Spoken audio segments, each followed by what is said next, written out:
What's up, guys? Welcome back to the channel. If you're new here, my name is Justin Block. I'm an entrepreneur. I'm an investor. Had my first business exit last year. And yeah, I just spent 3 days hanging out with Jesse Itzler. So we're going to talk about what I learned from my 3-day adventure with Jesse Itzler.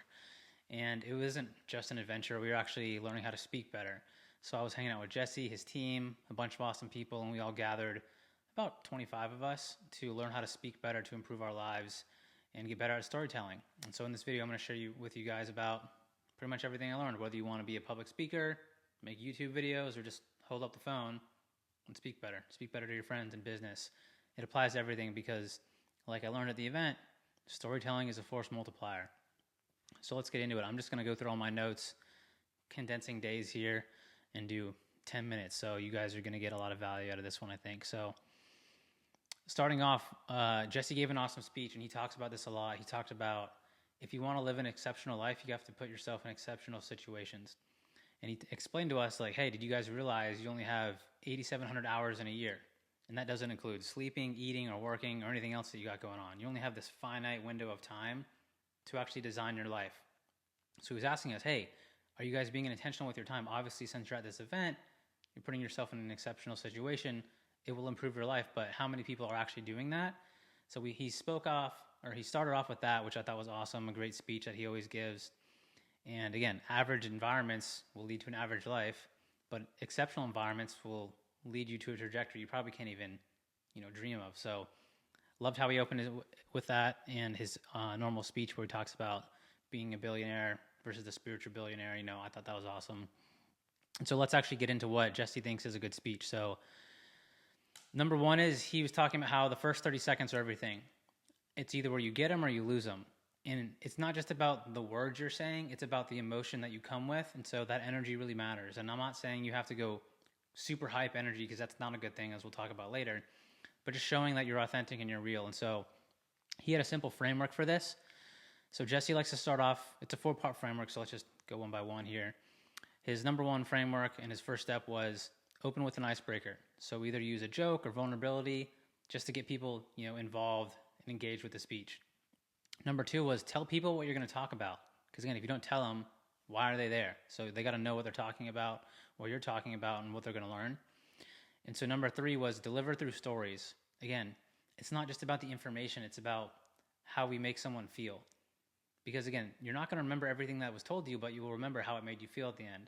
But if you can attach an emotion to it, the information is much more likely to stick, and the emotion will come from stories for the most part.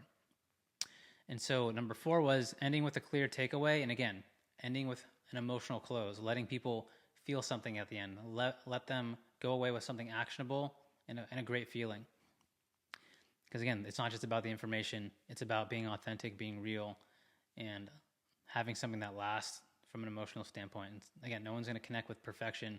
They're going to connect with your struggle, your growth, and those real moments through your storytelling. And I'll break this down a little bit more later in the notes. And so I guess I'll just do that right now, actually. So to accomplish that, leaving people with an emotion to believe that you are what you say you are, to have them walking away feeling like, man, that was an unforgettable speech, right? Or even if you're just talking with someone in a meeting or meeting someone new, you have to do a few things. You got to be believable. And I'm not talking about having the audience believe what you're saying. They have to believe you believe what you're saying. So that's it. It's got to be real to you. You got to be authentic. You have to be credible. Again, why am I listening to this person? If I was to give you guys business advice, but I've never started a business, or I've never sold a business, or I've never been anywhere near business, you'd be like, why am I listening to this person, right? So again, establish credibility. Maybe you can do that through having someone introduce you or talking about yourself, right? So those are 2 ways you can do that. Likability, right? People like to do business with people they like. People like to be friends with people they like. So that comes through, again, your authenticity, your storytelling, your energy you give off, all those kind of things, right? Relatability. No one wants to just hear the hero talk about how they were the hero for their whole life. They want to hear about your struggles, challenges you overcome, your stories, right? And that only comes through when you're real with people. Again, if I was to tell you guys, oh, I got $100 million in my bank account and life was so easy for me, you'd be like, screw this guy. I can't relate to him. I just got off my yacht and my plane. Like, that's not going to do anything. That's not going to do much, right? And also the last thing he talked about was having something to root for. People want to root for people. And again, that can come through the first 30 seconds of this is a challenge I overcame, or my parent died, or I lost this person in my life, or I didn't know where I was. Like, people resonate with that, and they want to relate to people, and they want, even if they can't consciously think of it, they want to root for someone. We like to root for people. The hero's journey, we want to root for people. And so that's why trust is so important. That's why nothing else really matters besides the trust. And that's why sharing your struggles is more powerful than just sharing your wins. You got to do a little bit of both. And so I love that from Jesse. I thought that was awesome. He talked a lot more, and I can't give you guys everything because it'd just be an hour-long video. So you either gotta watch his stuff or go to events yourself. And again, I'm not affiliated with them at all. I'm just a big fan and love the event. So that's why I'm making this video. But you brought in some awesome speakers, so let's talk about them. I got a bunch of notes here. So the first speaker that I really love was Janine Driver, and she's a body language expert. She used to work with the CIA and a bunch of really, I guess, high-level people in government to help them read people. And she was just like picking people apart throughout the few days. It's actually really funny. And so she was talking about body language, right?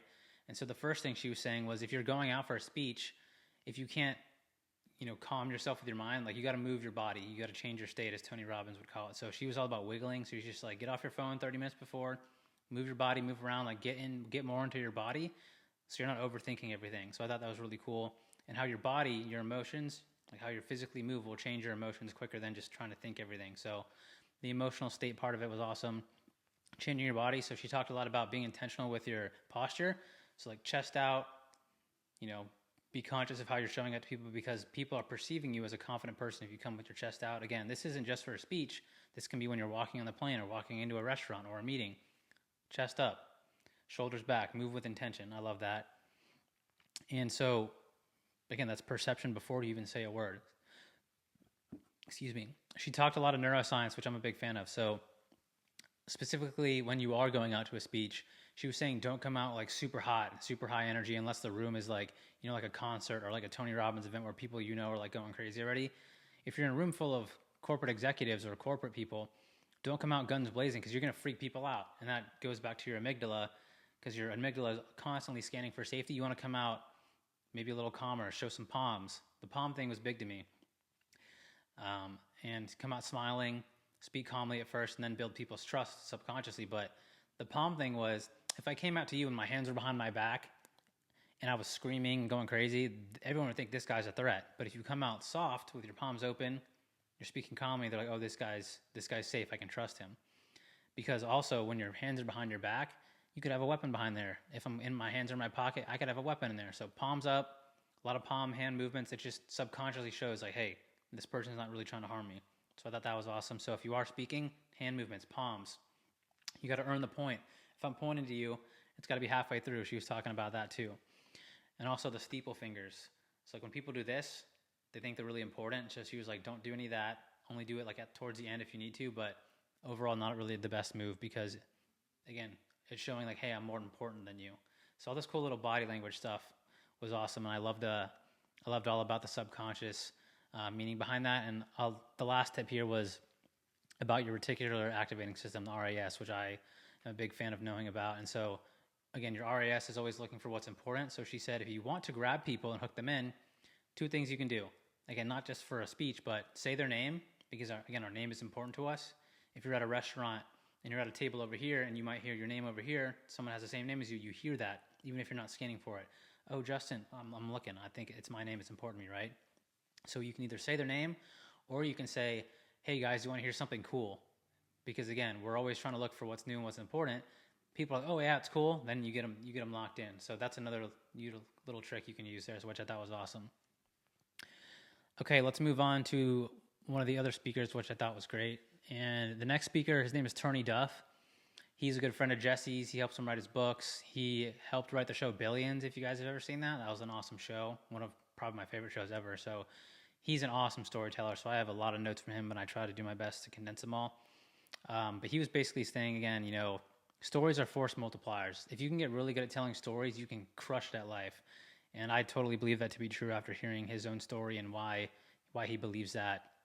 And so he talked a lot about, if you are giving a speech, don't just memorize the words. He talked about, what did he say? He said, memorize the beats, not the words. So again, that's more tapping into your body, going with the flow. But just have some bullet points And then just, again, you got to trust yourself at the end of the day.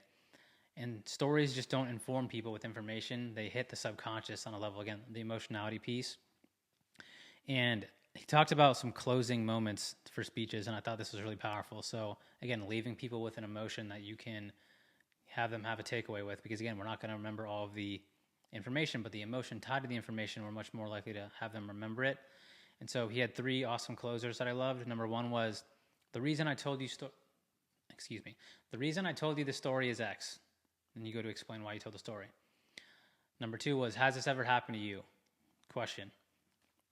And then my challenge to you is to remind you that you are blank, to remind you that you are bold, powerful, a believer, whatever you want to do, right? It makes the lesson land. And he had so many awesome things. Again, I'm just looking at my notes here. Again, he was talking about how trust is always number 1. Email list is big. If you want to actually speak for a living and get people on your email list, he said that was really important. And again, the power of the story. Let's see here. What else do we got from Turney? Oh yeah, this was awesome too. He said, don't let the truth get in the way of a good story. So you can massage the story a little bit. If it didn't happen at the exact day or that exact time, but if it meshes well, he said that's okay, which I thought was pretty funny. And he also talked about be very careful about the stories you tell yourself, which I loved because, again, the stories you tell yourself dictate your life. So being very, again, aware. Think about what you think about. What kind of stories are you telling yourself? All that good stuff. So love Turney. And he's got some really, really funny stories. If you guys, again, I'm not going to share those. I won't speak for him, but they were awesome. So you can look him up. Really, really funny dude. Awesome story. And he's also written some books too. And so the last speaker, Tristan DiMontebello, I thought he was awesome. Basically, he taught us how to speak better, and he gave us a few habits. I won't go into those, but he had this one exercise, and I'll end the video here because I thought this exercise was awesome. And I'm already a little bit longer than I plan on going, but basically, he calls this the accordion method, and I thought this was so cool. So basically what you do is you pick a topic, and again, this isn't planned. If you want to plan it, it can maybe help a little bit, but the first time you do it, don't plan it. Find a partner, just go one-on-one. And so what you do is you have a minute of time to explain your topic. So you're speaking with someone, you do a minute, they give you some feedback, positive feedback, then you go to 30 seconds. So then you try to condense your story into 30 seconds, you get some feedback, and then you go to 15 seconds. So you just went from a minute, 30 to 15 seconds, so now you explain your story in 15 seconds, you get some feedback, and then you go all the way back to a minute. So when you first, and then you explain your story again, right? And you're like, wow, I have all this time. But when you first do it, you're like, a minute, that's not enough time. Then you do 30 seconds, and you're like, wow, this is actually really hard. Then you do 15 seconds, and you sort of nail it.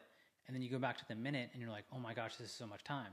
So it really forces you to get clarity and get rid of the fluff, which I thought was awesome. And I'm going to start utilizing that in my own life, in meetings, in my speeches, in my content. So I thought that was awesome. And yeah, again, a bunch of awesome takeaways. I think if I had to sum it up all, again, it would be, if you want to live an exceptional life, put yourself in exceptional situations, I think a lot of my success hasn't just come from hard work. It's really been bestowed upon me through my network, whether that's meeting people at events like this, other business networking events, just talking to people throughout my day-to-day life.